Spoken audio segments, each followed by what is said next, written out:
Allocations అన్నీ కూడా 4 జరిగితే 4గిట్లో 3 మీ చుట్టాలై కేసీఆర్కి దగ్గర సంబంధికులే.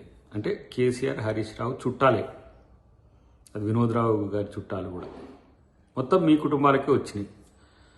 కాంగ్రెస్ క్యాంప్ చేస్తే బీఆర్ఎస్ వాళ్ళకి ఎట్లా వస్తాయి బ్లాక్స్? సైట్ విజిట్ అనేది అందరికీ ప్రవేశం కల్పించిన అర్హత గల్లోళ్ళకి వచ్చినాయి. ఆ అర్హత గల్లోళ్ళు కూడా బీఆర్ఎస్ వాళ్ళే కదా. మరి బీఆర్ఎస్ వాళ్ళకి ఇస్తే అవినీతి జరిగిందంటే మరి అవినీతి మీ చుట్టాల నుంచి నీకు ఏమైనా ముడుపులు అందలేదా, లేకపోతే నీకు ఇస్తాన్ని ఇవ్వలేనందుకు వాటిని రద్దు చేయాలని చూస్తున్నావా? కాబట్టి మధ్యన సృజన్ రెడ్డి గారిని లాగితే మరి ఆయన ఉపేందర్ రెడ్డి గారి అల్లుడే కదా, మరి ఆ కోణం ఎందుకు చెప్పట్లేవు? అంత అతి తెలివి, మీకు మాత్రమే తెలివి ఉందనుకోవడం. దాంట్లో మళ్ళీ బట్టి గారిని మధ్యన పెట్టేసి రేవంత్ రెడ్డి గారికి ఏం చెప్తారు, రేవంత్ రెడ్డి గారికి మీ బామ్మాది ఇట్లా చెప్తుండంటారా?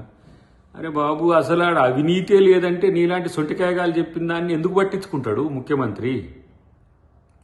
ఒక అబద్ధాన్ని నిజం చేయడానికి నువ్వు మీ బామ్మారిది పడుతున్న తాపత్రయము మామూలుగా లేదు.